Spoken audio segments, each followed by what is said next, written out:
in his hand is a microchip that serves as his keys, his ID, and his wallet. All right, it says we live. Bear with us. Let me check the feed. Shalom. Shalom.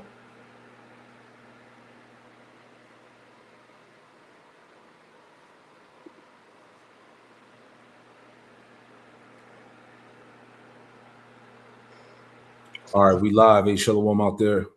Shalom, shalom. There we go. All right, we live. There you go. All right, hey, shalom. Jim and Charlotte back at you with another live lesson through the Holy Spirit, the Rakak Kodash. And before we get started, we want to give all the praise, honor, and glory to Yahweh Bahasham, Yahweh Shai, Bahasham Rakak Kodash. Double honors to the apostles and elders of Great Millstone who taught us the truth. Shalom to the hopeful elect. All right, we're back out here to bring it out. This is a news and prophecy, digital IDs, and the prelude to the Mark of the Beast system. Be ready. All right. So we're gonna get into that. This lesson shouldn't be too long. All right, but it was a major announcement that happened. I want to say a couple of days ago, and was it Britain, of them pushing that digital ID system, which we have the video here. We're gonna play it. Let me pull it up. All right, but before we play it out, get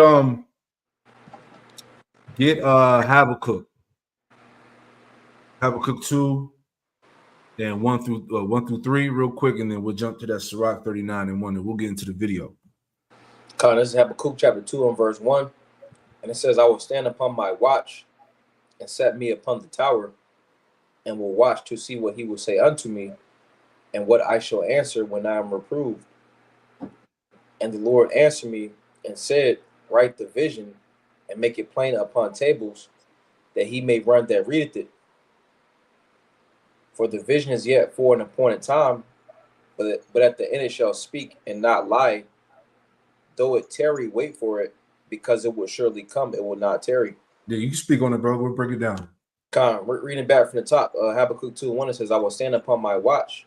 All right, because ultimately, the men of the Lord, the prophets, have been dispatched, to essentially, look out with compassion and mercy, unto the nation of Israel.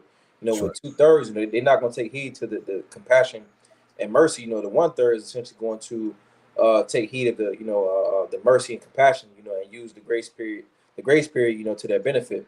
But it says, that's right, "I will stand upon my watch and set me upon the tower, and will watch to see what he will say unto me, and what I shall answer when I am reproved." Because the scriptures say in Second Ezra, the 9th chapter, it goes into measure thou the time diligently, and how that's done is stand upon that watch.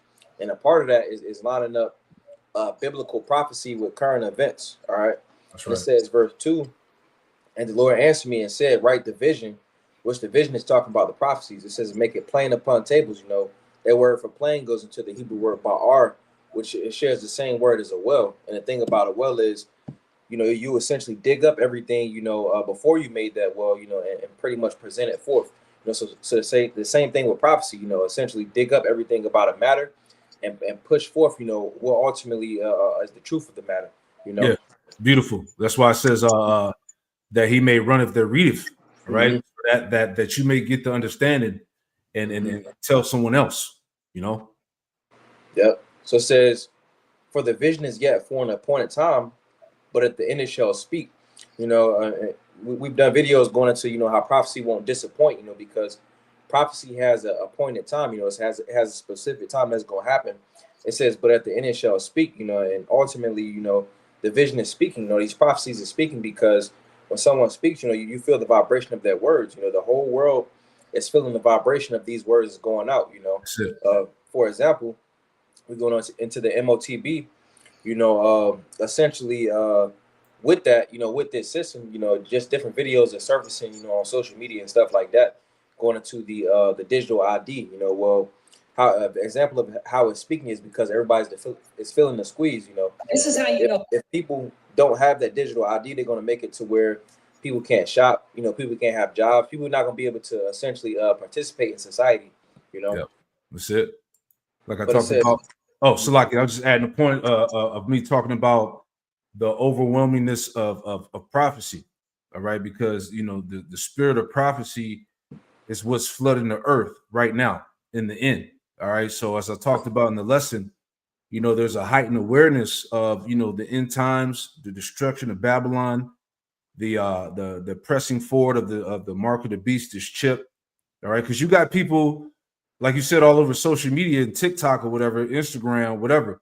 They're all going into Revelation 13, 16, and 17, breaking down the M0TB, man. Right. But that's a product of what? Of the vibration of the prophets that have gone out, the vibration of prophecy. Right. You got it out. Finishing out Habakkuk 2 and 3, and the latter says, and not lie, though it tarry, wait for it, because it will surely come, it will not tarry. So essentially the prophecies, they got a specific time that they're going to happen. All right, and just as it says in the scriptures in Isaiah 42 and 9, it talks about how the former things have come to pass. New things are coming forth. Behold, before they come, I tell you of them. Roughly paraphrasing, going into prophecy. Each thing in prophecy that has been prophesied has always came to pass. That's right. Beautiful, man.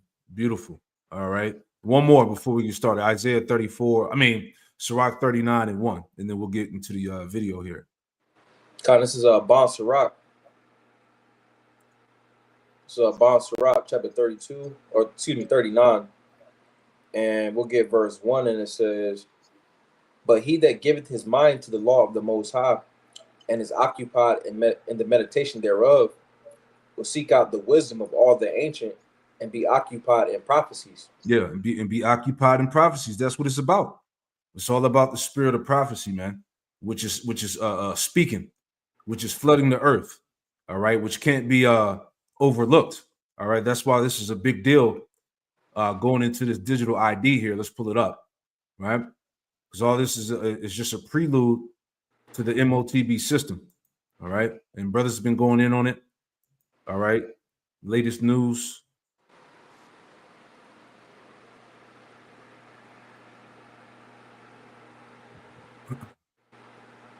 Centralized ID, like the Brit card, will track everything you do. So when you check in to the GP surgery, the government will know. When you make a payment, when you log into a website, when you get on a train, imagine a digital record of your daily life monitored by both public and private entities. Your movements, your choices, your health, and critically, your opinions. This is not hypothetical. This technology exists. It will be easy to implement. The motivation to make it happen exists. And the right pretext, I don't know, another pandemic, a financial crisis, a spike in online hate speech, you will be told this is all for your own good. The police will be on their best behavior because we're constantly recording, watching and recording everything that's going on. Citizens will be on their best behavior because we're constantly recording and reporting everything that's going on. When you come to government and what government's doing, there are artificial intelligence tools, and some of them I know that Oracle have developed around financial management for government. But also, tell us a bit about because you're right at the forefront of this revolution, what it means for what government should do in terms of its digital infrastructure, digital ID data centers and so on. All right, so real quick, so what we see in the screen here, all right, digital ID, it says the man behind the digital ID. The digital ID push is Larry Ellison, owner of Oracle, CBS, CNN, and soon TikTok. He wants data centralization and total surveillance, all right? Reporting everything that's going on. When you come to government and what government's doing, there are artificial intelligence tools, and some of them I know that Oracle have developed around financial management for government. But also, tell us a bit about because you're right at the forefront of this revolution, what it means for what government should do in terms of its digital infrastructure, digital ID data centers and so on. How do you take advantage of these incredible AI models? And the first thing a country needs to do is to unify all of their data so it can be consumed and used by the AI model. You have to take all of your healthcare data, your diagnostic data, your electronic health records, your genomic data. And in the Middle East, in the UAE, for example, and everything he's saying is tied to this picture here on the right. All right. That chip is going to contain all of that. Your biological data, all right, your health transcripts, your ID, your bank account, health insurance, all right, your so-called digital footprint. All right, this is where it's headed for all you deniers out there. All right. No more dancing around it, as we talk about, man. It's no more playing games. We here, and now it's time to get ready. All right. Here. You have anything you want to add in there, Ak? Okay, Con. Model.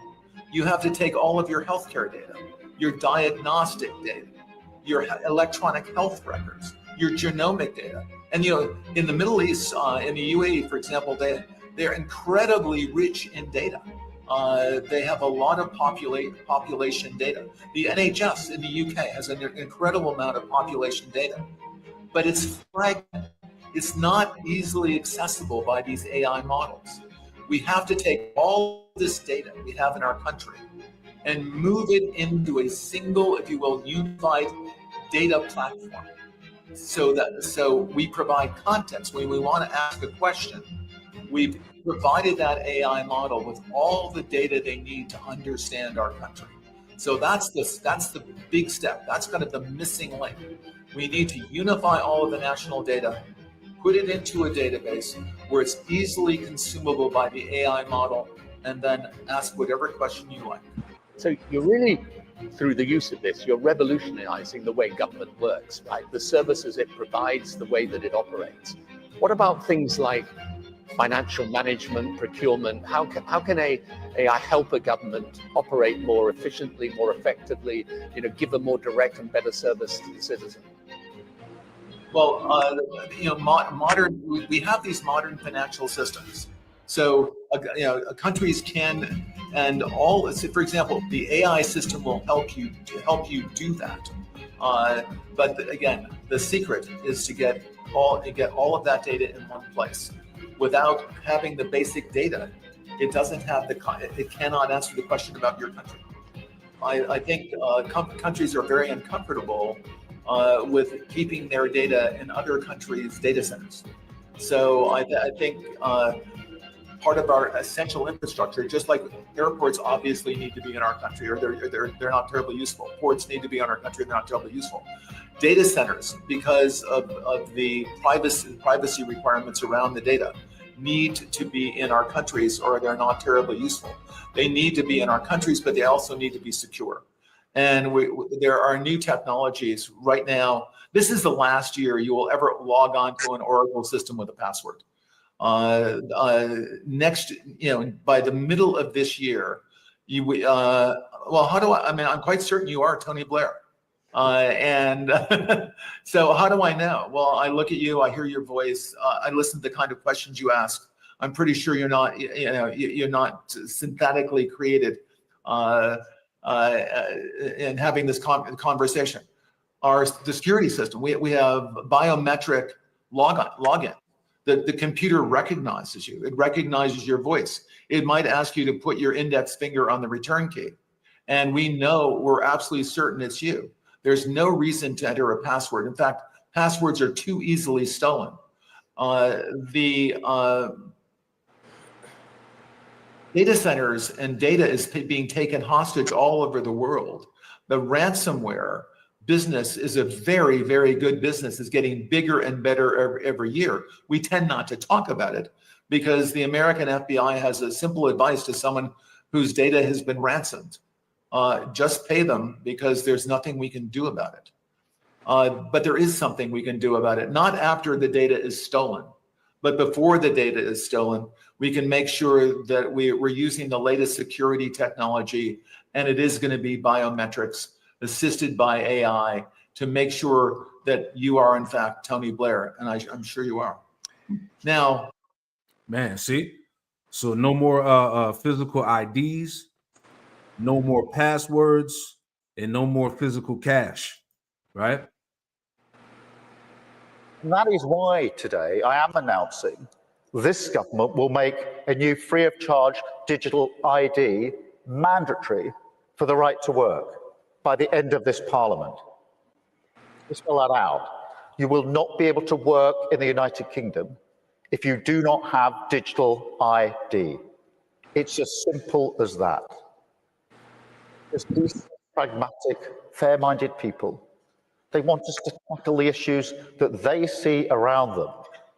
And of course, the truth is, we won't solve our problems if we don't also take on the root causes, looking upstream to tackle poverty, conflict. Man, it's going down. All right. You got anything you want to bring out? If not, let's hit that Job. Okay. Did you want me to finish that Bonsarat too? Yeah, if you got some more in there, go ahead. Okay. I'm gonna get this Isaiah real fast. You got It's it. Isaiah 36 and verse 6. It says, "Lo thou trustest in the staff of this broken reed on Egypt, whereon if a man lean, it will go into his hand and pierce it. So is Pharaoh, king of Egypt, to all that trust in him." You know, and essentially, you know, the staff represents, you know, the authority, you know, that rulership, essentially. And when we go into the scriptures, Egypt represents bondage, you know, because you got 2/3 that essentially abide and confide in Esau, Edom, you know, and just by default in doing so, they're going to suffer for that. I got this in the commentary as well. This is Isaiah 36 and 6 in the commentary, and it says, "You are trusting in the staff of this broken reed, Egypt." It says, "Strangely, Rabshakeh could see the truths of Egypt's weakness better than many of the leaders of Judah could," you know, which I was talking about at that moment. But it says Egypt made its one attempt to redeem its promises, and its army had been beaten at El Teke. The Rabshakeh had himself seen this, but his words are more far-reaching and damaging, exposing the criminal stupidity of Judah's leaders. Surely he said they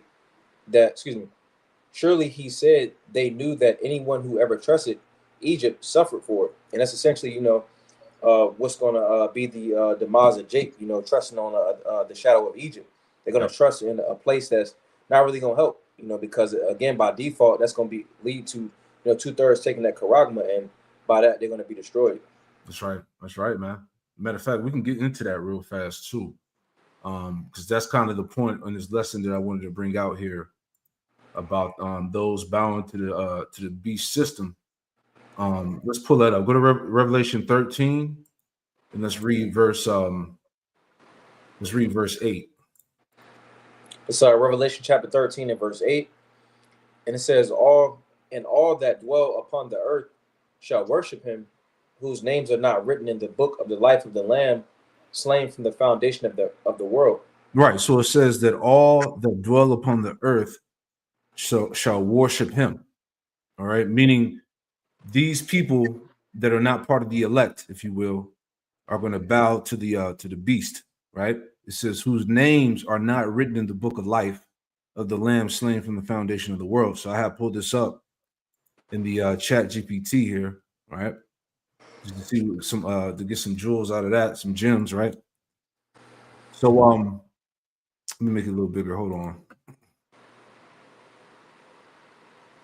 Okay, so it says the scripture I put in. So it says the response I got, it says Revelation 13 and 8 is a heavy verse. It's packed with prophetic meaning. Let's break it down carefully, right? So it goes and reads the scripture. So it says, number one, context in Revelation 13. So this chapter is about the beast that rises up, symbolizing a powerful world system. Okay, and what's coming into play? This new world order, right? It says symbolizing a powerful world system and leader under Satan's authority. Verses 1-7 describe this beast receiving worship, power, and authority over all the nations. Verse 8 explains who will follow the beast. Verse 2, it says, all that dwell upon the earth shall worship him. This doesn't mean literally every single person worldwide because the faithful elect will resist. Woo! See that? It has Revelation 13:7, Revelation 14, 1-5. It says it means. Matter of fact, before we read on, go to Romans 11. Just to add on to that point, Romans 11 and verse 4. We'll come back to that just to add on to what it said in that description. Con, this is Romans 11. You want me to get verse 3 or verse 7? Verse 4. Con. So Romans 11 and verse 4, and it says, "But what saith the answer of the Most High unto him?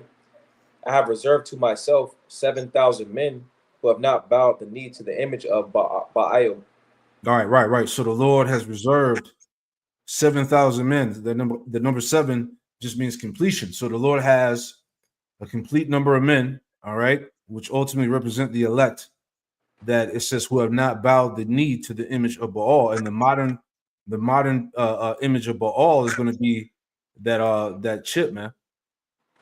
Right? Those that don't bow, that don't take the knee to that chip in the system that's coming to pass.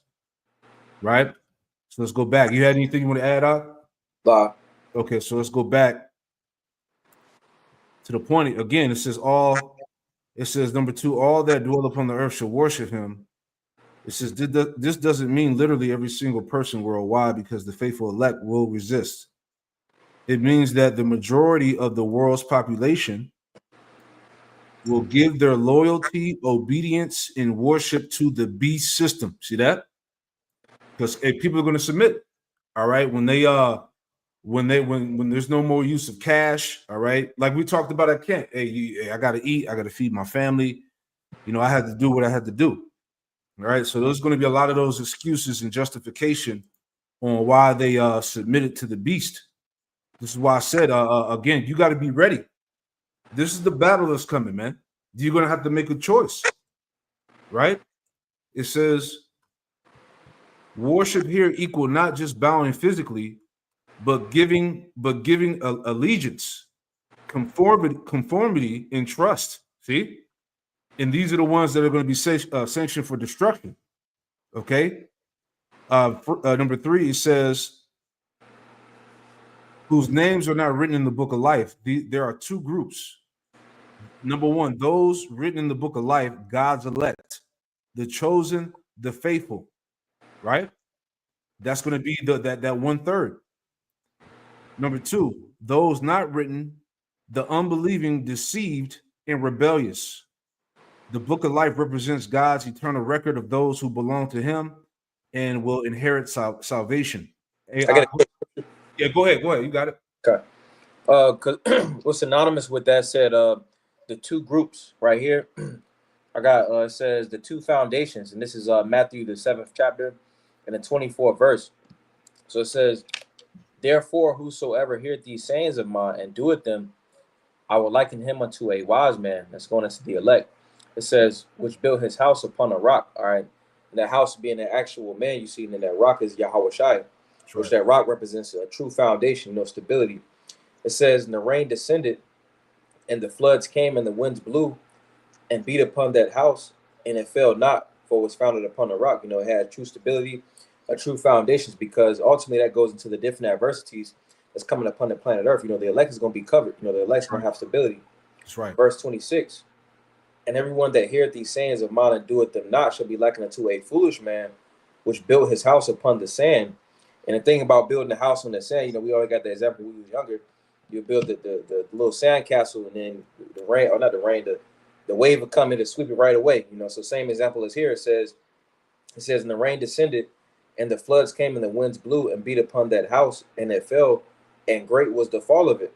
So ultimately, those that didn't have that true stability, when the times of trying come, when those different adversities come, they're going to be swept away because they didn't have a true foundation. Yeah, that's it. Yahweh Shai was in the foundation. See, and that's why, as the scriptures say, Isaiah 33:6, wisdom and knowledge shall be the stability of thy time. So when these things hit, all right, the elect, the as it said, the God's elect, the chosen, the faithful, are going to have that stability in mind when that time of testing comes. Right? Can you add Revelation 3:10 real quick? Okay. This is Revelation chapter 3 and verse 10.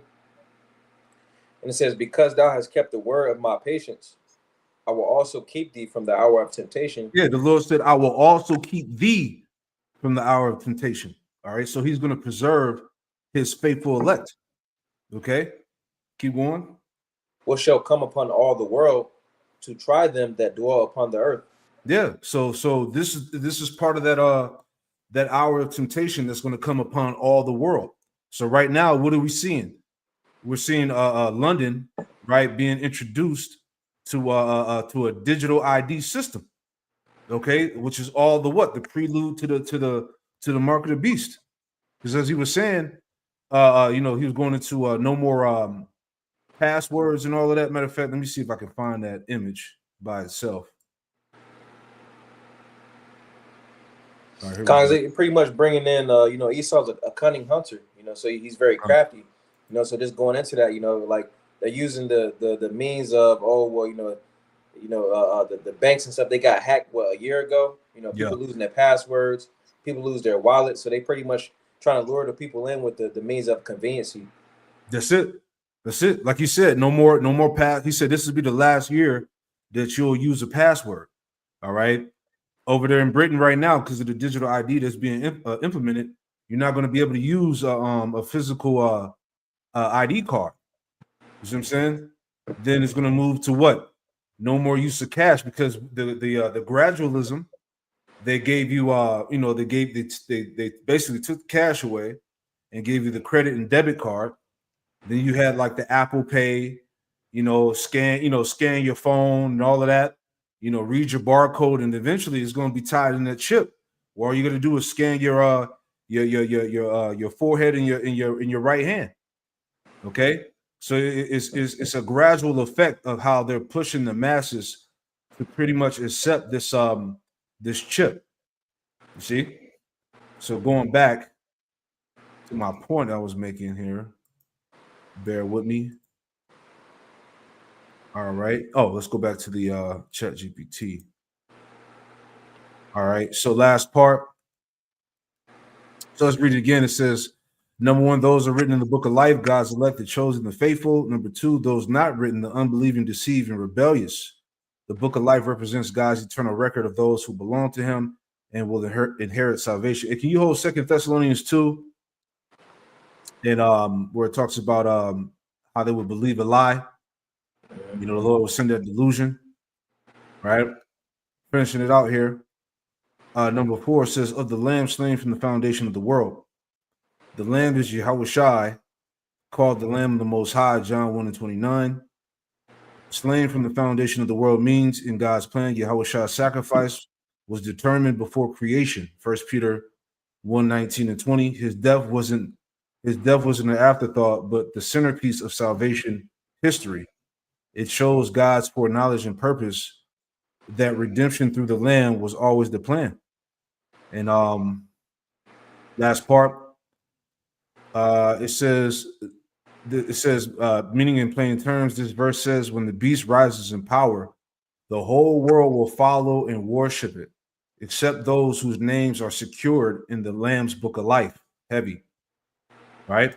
As we read that Romans 11:4, the Lord has preserved 7,000 that won't bend the knee to the image of all. It says God's people are preserved because Yahushua's sacrifice was already ordained before the world began. Man, you see? It says this verse is both a warning. Most will be deceived, right? Most will be deceived, and an insurance, the elect cannot be lost. Okay, and then last part here, in short, Revelation 13 and 8 teaches that the majority of the world will give allegiance to the beast system. But the true elect, chosen in Yahushua before the foundation of the world, will not be deceived because their salvation is secured in the Lamb's sacrifice. Man, that's heavy, man. See that? And that's those that are covered in the blood, man. You see that? That are not going to bow the knee, that are not going to submit. So that's heavy stuff there, man. Get that in 2 Thessalonians for me out. Start at verse 8. You want to go to the point? Yeah, you can get to the point, you know, wherever you feel. Con, this is 2 Thessalonians chapter 2 and verse 9. And it says, even him whose coming is after the working of Satan, with all power and signs and lying wonders, and with all deceivableness of unrighteousness in them that perish, because they receive not the love of the truth, that they might be saved. Yeah, many people are going to perish because of deception, man. Many are going to fall victim to the beast system, to the pushing of this chip. Okay, because as you see, you know, you're going to have, we talk about it a lot, but you're going to have, like, you know, celebrities and entertainers push it. You know, it's going to be pushed as a form of convenience, as you said earlier. People are going to, you know, regard it as just a simple piece of technology, not knowing the spiritual implications behind it. All right, that's gonna entail whether you delivered or you are destroyed, man. So people are gonna fall victim to that delusion, that deception. You got it out. And for this cause, the Most High shall send them strong delusion, that they should believe a lie. Yep. Yeah, because right now the people are gonna buy into the fact that, you know, you get this device, because what have they been pushing? You get the device, you'll become more intelligent, right? You know, it's an upgrade in society. You know, humanity is you know, moving to the next level. You know, all those things that people are going to buy into. You know, you got it. Con. Verse 12, it says, that they all might be damned who believe not the truth, but had pleasure in unrighteousness. Mm-hmm. So a lot of people are going to be condemned, okay, because they didn't want to take heed to the truth. All right, they didn't want to take heed to the prophecies, man, to the understanding. So many are going to be led astray. Many are going to be led to their ultimate destruction, as it tells you in Revelation. Let's get that real quick. Revelation 14. Because what are the consequences for those that take that mark? Right. Let's get that in what's it, Revelation 14. Right? Say again. Verse 1. Verse 9. I got it put up here. You can read it for me. And it says what? It says, doom for the worshipers of the beast. Man, you got it. God, Revelation 14 and verse 9, it says, and the third angel followed them, saying with a loud voice, if any man worship the beast in his image, and receive his charagma in his forehead or in his hand, the same shall drink of the wine of the wrath of the Most High, which is poured out without mixture into the cup of his indignation. That's right. And he shall be tormented with fire and brimstone in the presence of the holy angels and in the presence of the Lamb. Keep going. And the smoke of their torment ascendeth up forever and ever, and they have no rest day nor night, who worship the beast and his image, and whosoever receiveth the charagma of his name. Yeah, so that's the end game for those who submit and take that mark, man. All right, the Lord is going to lead you to taste of the second death. All right, so as we read in 2 Thessalonians 2, that's the that's the result of those people falling into that strong delusion, that they will like I said, that they will believe a lie. Okay, so this thing is coming in hot, man. All right, the end is upon us. You know, the end of how's it go? The end of all things is at hand. Therefore, you know, repent and remain sober. Roughly paraphrasing, man. You know, you got anything you want to add out? All right, let's grab Psalm 140. All right, get Psalms 140 and read verses 7 and 8. All right, because the point again that we're expressing in this lesson here is to be ready. All right, to be ready for that great day of testing, that great trial that's coming. All right. This is Psalms 140 and verse 7. It says, O power of the Lord, the strength of my salvation, thou hast covered my head in the day of battle. Yep.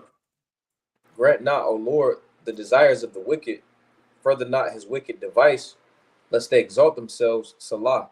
Yeah, further not his wicked device, unless they exalt themselves, man.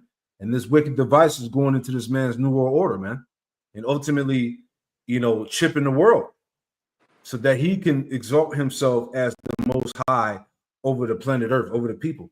That's the ultimate goal of the elites of Esau, man. Right, but the Lord is getting ready. So he's getting ready to throw a wrench in their plans, because as we see this right now, we're at that height of his sufficiency. But it tells you in Job, get that in Job, the 5th chapter, about how he disappointed his enterprises, the crafty. This is Job chapter 5 and verse 12. It says he disappointed the devices of the crafty. Yep. So that their hands cannot perform their enterprise. Yeah, so that their hands cannot perform their enterprise. Their enterprise is to have the whole planet under that chip, right? But this shows you again, so all you believers is watching, this shows you that, look, we are very close to the end of this thing, literally. All right, you got the Lord and the angels in the heavens. All right, you got things that are coming towards the earth that they can't describe, and you got the signs of the times. You got the inner turmoil that's going on in America right now, the shift, the transition of this police state, the military forces being beefed up. Jacob's trouble. Okay, all these different poly crises that are happening right now. So everything is leading to the ultimate end of Babylon, man. Okay, so there's no denying that, again, that our salvation is nearer than we believe, man.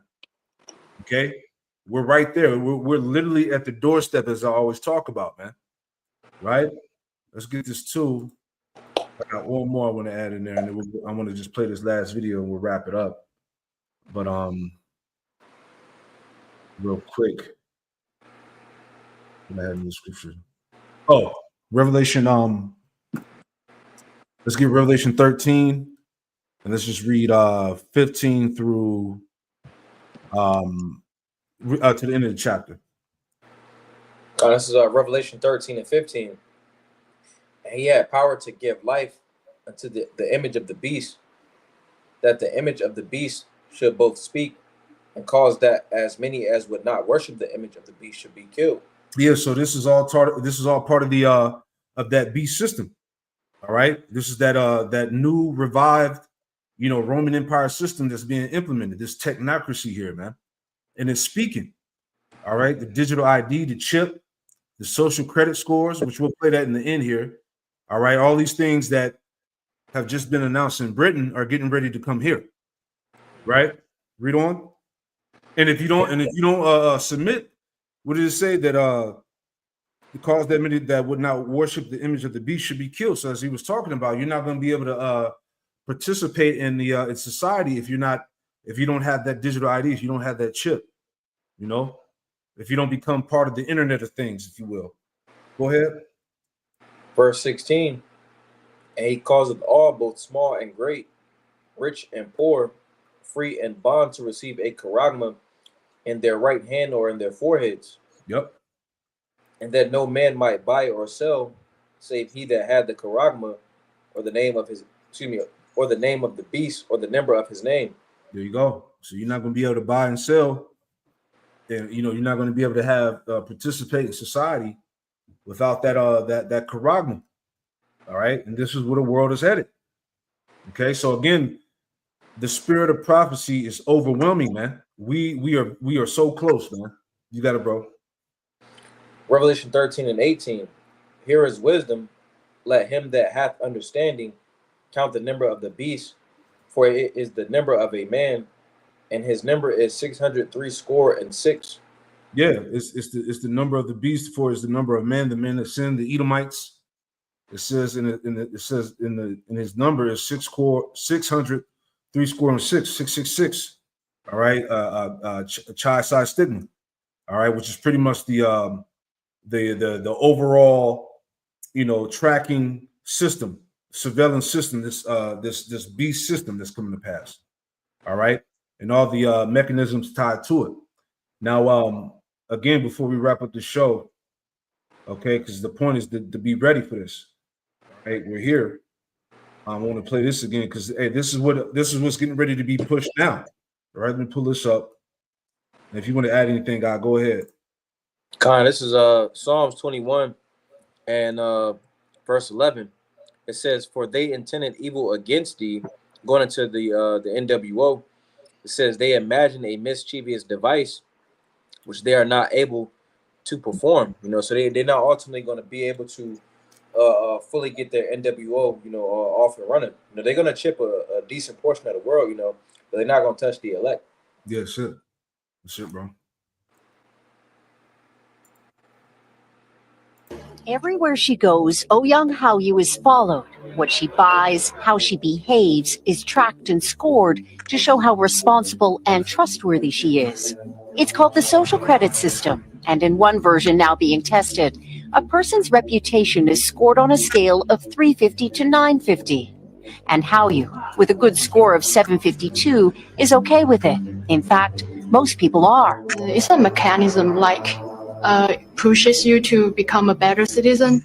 It's big data meets Big Brother, expanding how the government monitors, understands, and ultimately controls its 1.4 billion citizens. Thanks to advances in artificial intelligence and facial recognition, and a web of more than 200 million surveillance cameras. Are people bothered by privacy concerns? We think the lot of camera keep the safety is really good. We can accept it. Companies are experimenting with the algorithms to help the government create the new national social credit system. The government also has pilot projects. In one, citizens are required to do hours of unpaid work to get benefits. And scores are docked for things like littering, a messy yard, gossip, even jaywalking. Video of offenders is shown on the local news. And information collectors like Zhou Aini are paid to report on their neighbors. Her quota, 10 entries a month. Like the man who carried a drunk person home. A good deed, she says. Good social credit gets rewarded with perks like cheap loans and travel deals. But a bad score means public shame and worse. Huang Huijun lost a court case and didn't pay. Now he's on a government blacklist. I can't buy airplane or train tickets, he says, and the list goes on. Being discredited makes it hard to get a job or put kids in top schools. The social credit system will go nationwide next year, and few here are willing to criticize it, something that may pose a risk itself for a bad score and the life that comes with it. Janice Mackey-Frere, NBC News, Beijing. Someone wearing glasses that look like these could be using AI to look you up in real time while you're getting coffee. Let me explain. So Mark Zuckerberg thinks that everyone is going to be wearing smart glasses in the future. He's betting that these will become the next iPhone.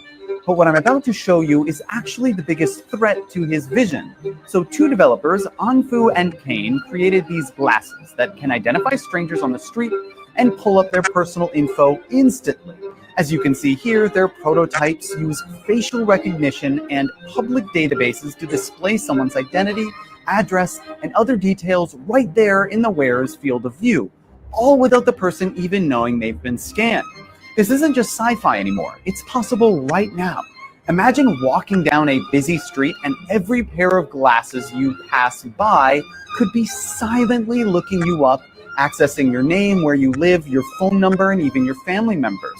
Your face essentially becomes a public ID card, broadcasting your personal information to anyone with the right technology. And I will say these Meta Ray-Bans are the best hardware product ever created that use it. And the AI software for these glasses will continue to get better, but that is both the upside and the downside for glasses as an AI hardware product. A doctor inserts the microchip between your thumb and index finger using a device similar to a syringe. Now, these chips can actually be really helpful tools, and they utilize the same technology used in phone payments. With this tiny device, your body essentially becomes a contactless key. It can open doors using sensors and can even start a car. They last anywhere from 10 to 20 years and can be removed with a small incision in the skin. Access to buildings and paying for coffee is now as simple as a touch of your hand.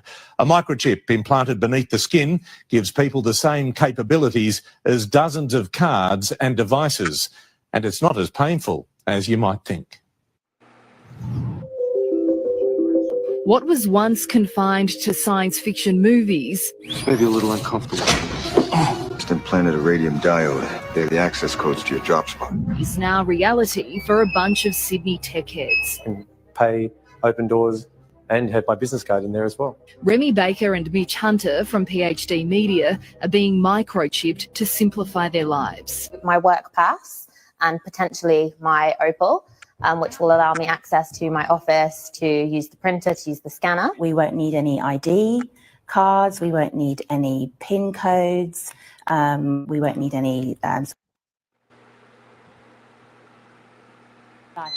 The microchip, which is the size of a grain of rice, sits under the skin. Data from your bank card, payment method, building swipe, LinkedIn profile or medical history is cloned onto the chip, which is implanted in the hand. Using the same technology as tap and pay cards, the chip can then be used to open security doors, pay for a coffee, use public transport and access information you've programmed onto the chip. This technology also has the potential to save lives. Steve has loaded medical data onto the chip in his hand. So if he was found unconscious, all you'd need to do is get a phone, tap it on his hand, and you'd have access to medical data like his blood type as well as any allergies he has. For those concerned about privacy, the user controls what data is made available. Visa says it's possible for any device to become enabled for payments, but the chip would need to meet Visa's security standards and be issued by a bank. There you go. All right, so as we here, be ready, man. All right, you got anything you want to add up? No.